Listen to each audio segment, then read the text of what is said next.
નાગરિકો લીલા શાકભાજી ખરીદતા હોય છે અને ખાતા હોય છે, ત્યારે હાલ વડોદરામાં કેટલાક દ્રશ્યો સામે આવ્યા છે। હાલ શિયાળાનો સમય છે, ત્યારે નાગરિકો લીલા શાકભાજી ખરીદતા હોય છે અને ખાતા હોય છે, ત્યારે હાલ વડોદરામાં કેટલાક દ્રશ્યો સામે આવ્યા છે।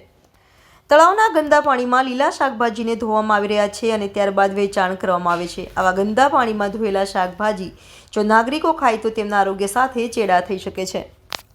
પરિવારના સભ્યોને બીમારીનો ભોગ બનવું પડે છે। ત્યારે સામાજિક કાર્યકર અતુલ ગામેચીએ જણાવ્યું હતું કે આવા ગંદા તળાવના પાણીમાં શાકભાજી ધોઈને વેચનાર તત્વો સામે વડોદરા શહેર કલેક્ટર દ્વારા કાર્યવાહી કરવામાં આવે તેમજ તમામ નાગરિકોને વિનંતી છે કે ક્યાંથી પણ શાકભાજી ખરીદો તો સાફ સફાઈ કરીને ખાવા વિનંતી છે। ભારતમાં, ગુજરાતમાં તેમજ વડોદરા શહેરમાં ઠંડીએ જોર પકડી લીધું છે।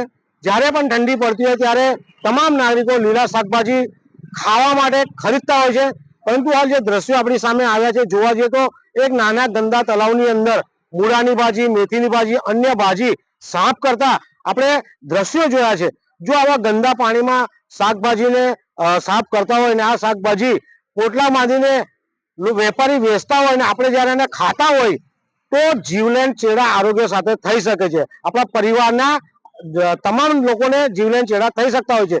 ત્યારે વડોદરા શહેરની જનતાને વિનંતી છે કે કોઈ પણ શાકભાજી ખરીદતા હોય, ખરીદ્યા બાદ એને 2 વાર ધોઈને પછી જ ખાય। સાથે વડોદરા શહેર જિલ્લાના કલેક્ટર સાહેબને વિનંતી છે કે આ રીતે તળાવ ખાબોચિયામાં જે શાકભાજી જે પણ લોકો ધોતા હોય એમની સામે કાર્યવાહી કરે તેવી અમારી માંગ છે।